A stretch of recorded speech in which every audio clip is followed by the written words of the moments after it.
Hey, I'm Brandon from Gentleman Whiskey. I'm John. This is our brand new series, Shelf versus Tater. Are the taters really worth chasing after?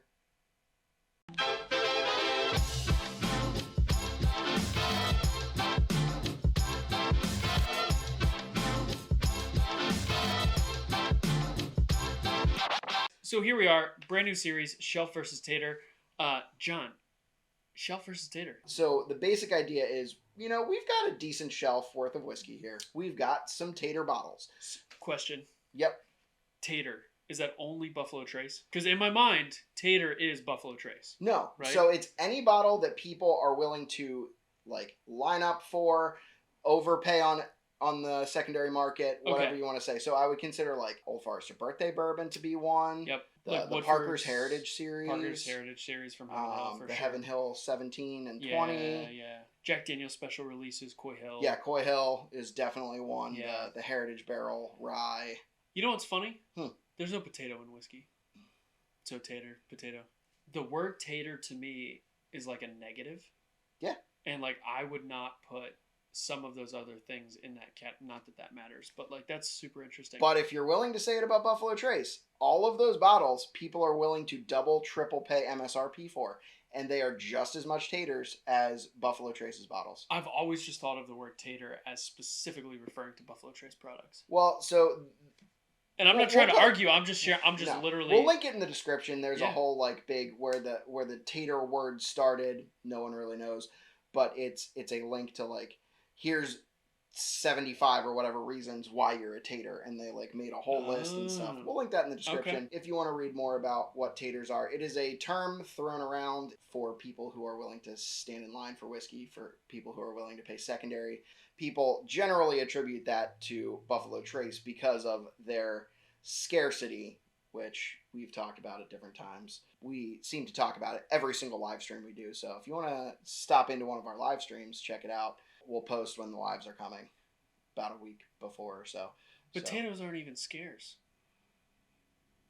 You're hung up on the tater. I know. I'm just really processing for the first time. Look, mash them, cut them, put them in a stew. God, dude. All right. John has created some shelf versus tater pairings. I don't know what they are. No, right? And I know what the 5 pairings are, but Brandon has has poured them, so I don't know specifically what they are. You don't know which pairing I chose. Correct. Right? Yes. And so then I poured them for us. We're going to go left to right. Of these two, I know which number they are of the 5 pairings, and which one is A and which one is B. Mm-hmm. John does not. It's like a semi-double blind. Kind of, yeah. I'm super excited. I love the idea of finding shelf bottles that compete with, even if they don't beat taters, they compete with them. The question we're trying to answer is, which bottle do we like better? Yep. And do we think it's the shelf or the tater? That's great. I love that. Okay. It's easy. Let's get into it. All right. Cheers. We always nose, then we taste, and we'll tell you what we think. Dude, I've gotten into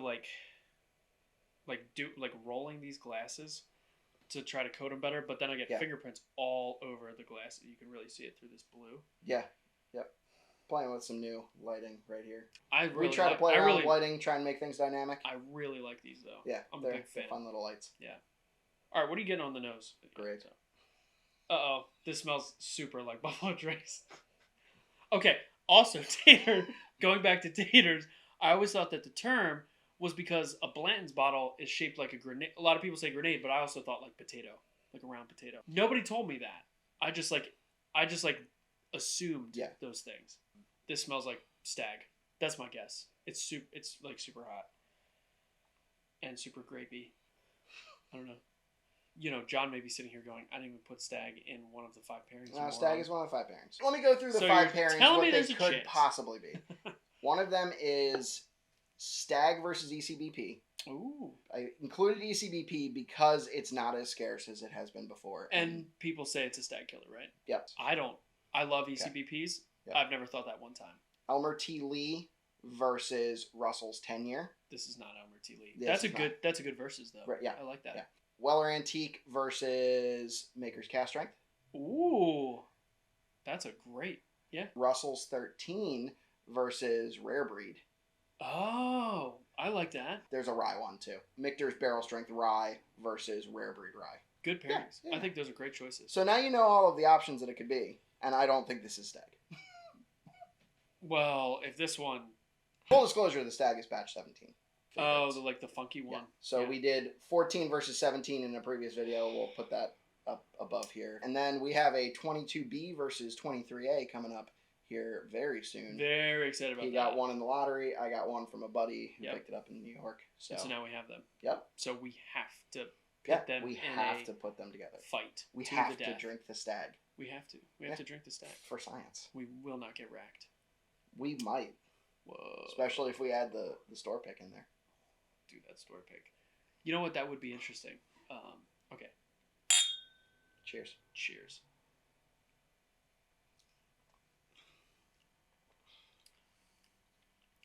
It's a spicy boy. Could be Stag. Bro, that's got to be Stag. I get like Buffalo Trace grapey notes, but also like maybe some brown sugar.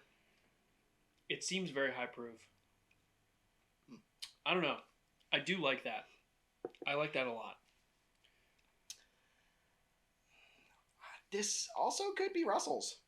And this is the problem with knowing what could be in them. Right. I think we just gotta like nose and taste the second one. We'll move on to the second one. Dude, that way there's a little bit, if you want to go back and forth, you're free to do so. Yeah. And also, like, it's just guessing. It just is what it is. Mm-hmm. Maybe we'll be right. Maybe we'll be wrong. Yep. There's much less, like, heat and proof on this nose for me. There's a little bit of nuttiness. It is sweet, though. The ECBP is A123, because that was the closest in proof to any of the Stags that I have. I don't know if this is hitting me like A123. And I've almost drank 2 bottles of A123 this year. Dude, I have 2 more. It's so good. All right, we gotta try it. Yeah, we gotta just taste it.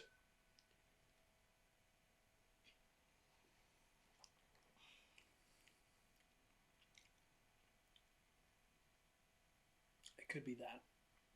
Could be. The palate is so delicate, and I'm using delicate as a placeholder for saying smooth right now, because there's like not much to it. The nose is like vanilla and maybe a little bit of fruity notes, but it's predominantly like vanilla and sweetness. This is cask strength Bowman Brothers to me. It's bourbon water. I agree with you. It's not super complex. It drinks hot. Like, there's a lot of proof on the palate. Yeah. But the flavors are not complex. Like you're saying, like kind of vanilla, like more mellow. And if this is the A123, that is consistent with what I thought when we put it against the store pick. I thought it was like very one-dimensional and oaky. This is still super like hot grapey Stag to me. Yeah. If this, I would not guess this was A123. I would. That's weird. No. I believe that's Stag. Question now is, which one do you like better? This one. I of agree. the two. Yeah. This is better. I think the palate's more complex. It's more robust. Yeah. I just like it better. We'll obviously reveal it at the end, and it'll be super funny if we're wrong. I can't wait to find out. If this is Stag, I mean, it's not a significant proof point difference. If I bought this at $80 and I knew that, I would be super let down. Granted, Stag you can not find on shelves for under $300. Right, which is... Right. You had to win a lottery to get one. My buddy had to bring me one. Shout out to Jeff. Jeff's a cool dude. Jeff is a great dude. Thanks for bringing us Stag 23A. Yeah. First impressions, if not out already, coming soon. Yeah. All right, dude. I prefer one as well. I prefer one. I like them both. Like, I want to say that, right? So it's not like this is amazing, this is terrible. Right. This is, for me, clearly better. If this really is the A123, I am now doubling down on this is not a quality product.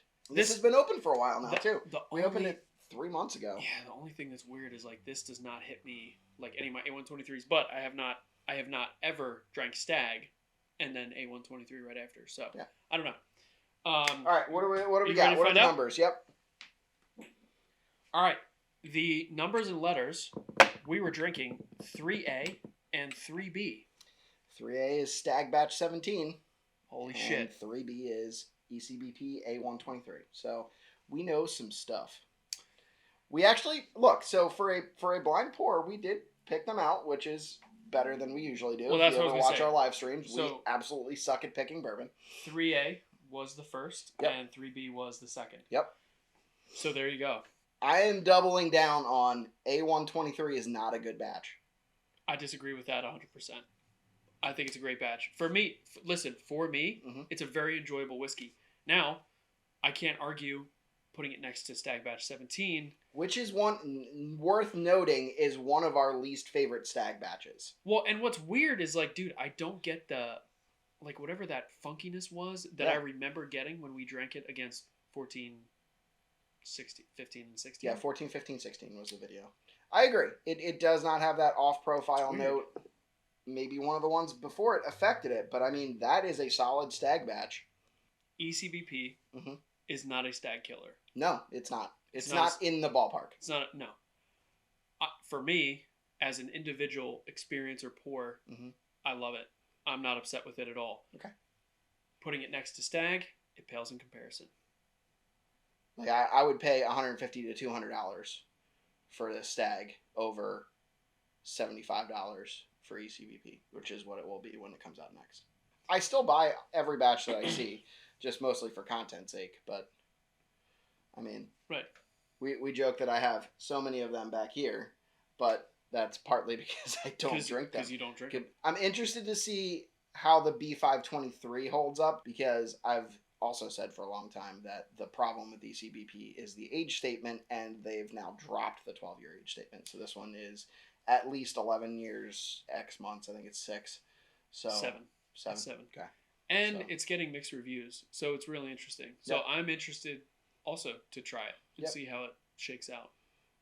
All right, so drop us a comment. We love talking to you guys. If you ever stop by our live streams, we love to have those conversations. We'll read your comments live. We'll talk to you. Drop us a comment if you've had these specific Tater versus Shelf. If you like the new series, I think it's going to be a good one going forward.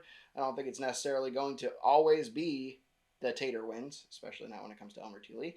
But I was just say Russell's 10 isn't even good. Yeah. And it's probably going to stop Elmer T. Lee. Yeah, that'll be a fun one to do when it eventually comes around. But we're trying to keep blind videos going, so drop us a comment if you have an idea for Shelf versus Tater. We'd love to see that. Yeah, that'd be awesome. So like, comment, and subscribe, and we hope to see you next time. Tater 1, Shelf 0. Tater 1, Shelf 0. Cheers. Cheers.